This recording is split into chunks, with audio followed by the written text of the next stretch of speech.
Team India के मियां भाई ने ऐसा जाल बिछाया कि हर तरफ वही जाल आज चर्चा में आया। उसी जाल से मियां भाई ने श्रीलंकाई बल्लेबाज को फंसाया। जी हां, मियां भाई यानी कि टीम इंडिया के मोहम्मद सिराज, ऐसा जाल बिछाया उन्होंने, वॉबल बॉल वाला जाल, कि जिसकी आज हर तरफ चर्चा हो रही है। रोहित शर्मा के साथ मिलकर कैसे उन्होंने एक प्लानिंग की और वो प्लानिंग बिल्कुल एग्जीक्यूट हो गई, इसकी हर तरफ तारीफ हो रही कि कैसे प्लान करके आप आउट कर रहे हैं बल्लेबाज को। तो क्या ही ये वॉबल बॉल वाली कहानी, ये जरा समझते हैं अपनी इस रिपोर्ट में। दरअसल वनडे क्रिकेट में बहुत कम ऐसा आपने देखा होगा कि कोई कप्तान 4 स्लिप और एक लेग स्लिप लगाए। खासकर भारतीय परिस्थितियों में तो ऐसे मौके आते ही नहीं। लेकिन भारतीय टीम के कप्तान रोहित शर्मा ने यह चक्रव्यूह तिरुवनंतपुरम के ग्रीनफील्ड स्टेडियम में मोहम्मद सिराज के लिए रचा था। इसके बाद सिराज ने वॉबल बॉल से श्रीलंकाई बल्लेबाजों को तहस नहस कर दिया था। सिराज ने खतरनाक गेंदबाजी करते हुए 4 विकेट झटके थे, जबकि सीरीज में उन्होंने 9 विकेट अपने नाम किए। आखिरी मैच में उन्होंने 32 रन देकर 4 विकेट लिए, जो उनका करियर का सर्वश्रेष्ठ वनडे प्रदर्शन रहा। इसके बाद उनकी तुलना बुमराह से की जाने लगी, क्योंकि यॉर्कर किंग की गैर मौजूदगी में इस होनहार गेंदबाज ने अपने प्रदर्शन से उनकी कमी नहीं खलने दी। इस बारे में वो कहते हैं कि मेरी योजना नई गेंद से अधिक विकेट लेने की थी और विपक्ष को दबाव में लाने की थी। मैं अपने लक्ष्य में कामयाब भी रहा। इस तरह की फील्डिंग से कुछ बाउंड्री लग भी जाती है तो क्या, विकेट तो मिलते हैं। सिराज की योजना बहुत अच्छी तरह से काम करती दिख रही है, क्योंकि पिछले साल एक दिवसीय मैचों में पावर प्ले में उन्होंने 15 विकेट झटके थे, जो उस साल दुनिया में सबसे ज्यादा थे। इसके लिए वो वॉबल सीम डिलीवरी को श्रेय देते हैं, जिसे उन्होंने विकसित करने में कामयाबी हासिल की। अब ये वॉबल सीम डिलीवरी क्या है, इसके बारे में उन्होंने कहा कि वॉबल सीम के साथ न तो मुझे पता है और न ही बल्लेबाजों को पता है कि गेंद कितनी मूव करती है। कभी गेंद अंदर की ओर आ जाती है तो कभी बाहर चली जाती है। मैं वॉबल सीम के साथ बहुत सारे विकेट ले रहा हूं। मुझे इस लहराती गेंद पर ज्यादा भरोसा है। उन्होंने आगे कहा कि मैंने पहले इन स्विंग की थी, लेकिन फिर मैंने इसे खो दिया, इसलिए मैंने आउट स्विंगर विकसित किया।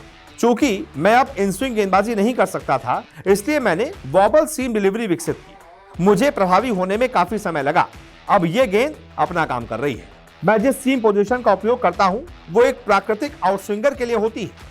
जब मैं इस सीम का उपयोग करता हूं तो गेंद की स्थिति फाइन लेग की ओर झुक जाती है। इस गेंद को करते वक्त गेंद को हिट द डेक करने के लिए काफी जोर लगाता हूं, क्योंकि यह अधिक प्रभावी होता है। आपको बता दें, बुमराह की अनुपस्थिति में सिराज को मौका मिला तो उन्होंने खुद को साबित भी किया है, हर बार साबित किया है। अब उनकी इस सीक्रेट बॉल को उनका सबसे बड़ा हथियार माना जा रहा है। अब ये वॉबल सीम बॉल है क्या, हम ये समझने की कोशिश करते हैं कि आखिरकार ये नया हथियार सिराज का जो है वो है क्या। ये वॉबल बॉल जो है, वॉबल सीम बॉल, ये दरअसल जैसे कन्वेंशनल एक बॉल होती है जो सीम के तहत जाती है, जैसे शमी बॉल डालते हैं तो सीम ऐसे ऐसे जाती है, आपको दिखती होगी सीम पिच पर पड़ते हुए, उसके बाद बॉल डिविएट करती है। वॉबल बॉल सीम क्या होता है कि सीम कभी ऐसे जाती है, ऐसे साइडवेज जाती है, मतलब सीधा नहीं जाती, ऐसे साइडवेज जाती है। तो कभी इस तरीके से बॉल पड़ती है विकेट पर, कभी इस तरीके से, कभी सीम का मुंह इस तरफ होता है फाइन लेग की तरफ, कभी स्लिप की तरफ। ये होता है वॉबल सीम बॉल, जो पता ही नहीं है आपको, ऐसे ऐसे करते हुए जाती है बॉल। इसके बाद इस बॉल को करने के लिए चाहिए क्या, ये बॉल किसने सबसे पहले अख्तियार की थी? ये बॉल कहा जाता है जिमी एंडरसन ने अख्तियार की है, वॉबल सीम बॉल। लेकिन जिमी एंडरसन खुद ये कहते हैं कि मैंने ये बॉल मोहम्मद आसिफ, जो पाकिस्तान के पूर्व तेज गेंदबाज थे, उन्होंने जो इंग्लैंड में आकर स्पेल डाले थे 2010 में, मैंने ये गेंद उनसे सीखी है।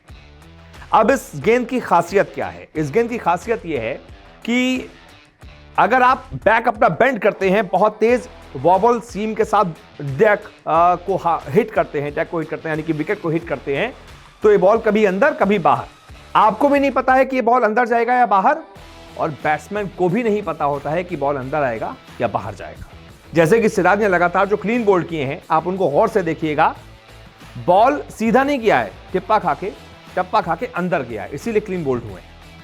तो इस बॉल को करने के लिए चाहिए क्या, कैसे ये बॉल की जाती है, वॉबल वाली बॉल कैसे की जाती है, ये समझते हैं। इसके लिए ये जो 2 उंगलियां होती हैं, अगर नॉर्मल आप बॉल करते हैं, जो सीम वाली बॉल करते हैं, उसमें सीम आप ऐसे पकड़ते हैं, ऐसे, उसके बाद बॉल को रिलीज कर देते हैं सीम के पीछे से ऐसे, तो सीम सीधा सीधा जाती है। लेकिन वॉबल बॉल में क्या होता है कि आप थोड़ा सा वाइड करके पकड़ते हैं, ऐसे, थोड़ा सा वाइड पकड़ते हैं और उसके बाद इस रिस्ट को लॉक कर देते हैं। उसके बाद जब आप इसको ऐसे फेंकते हैं तेजी से दम लगा के, तो कभी बॉल ऐसे रिलीज होता है, कभी थोड़ा ऐसे रिलीज होता है। तो उससे क्या होता है कि बॉल ऐसे सीम के साथ सीधा नहीं जाता है, कभी ऐसे ऐसे जाएगा, कभी ऐसे ऐसे जाएगा। तो इस वजह से जब आपकी रिस्ट लॉक हो जाएगी, आप बॉल को ऐसे रिलीज नहीं कर पाओगे, सीम के साथ रिलीज नहीं कर पाओगे। आपकी रिस्ट लॉक हो गई, आपने सीधा ऐसे छोड़ी, तो बॉल वॉबल करते हुए विकेट पर टप्पा खाएगा और कभी अंदर कभी बाहर। ये राज है, ये ही नया हथियार है मोहम्मद सिराज के पास, जो उन्होंने अभी की हाल ही की सीरीज में श्रीलंका के खिलाफ इस्तेमाल किया। और उसी के बारे में उन्होंने जो मैंने आपको बताया कि उन्होंने क्या क्या कहा है, ये बताया है कि कैसे उन्होंने इस बॉल को अपनी आर्मनी में डाला है। बहुत बहुत शुक्रिया इस रिपोर्ट को देखने के लिए। रोजाना आपसे मुलाकात करने आते हैं, क्रिकेट की हर खबर सबसे तेज सबसे पहले दिखाते हैं। खबर हो, विवाद हो, इंटरव्यू हो या हो कोई इनसाइड स्टोरी, न्यूज 24 स्पोर्ट्स पर हर अपडेट सबसे पहले मिलेगी। इसलिए हमारे YouTube चैनल को सब्सक्राइब करना ना भूलें और Facebook पर देख रहे हैं तो पेज को फॉलो जरूर करें। क्रिकेट मतलब न्यूज 24 स्पोर्ट्स।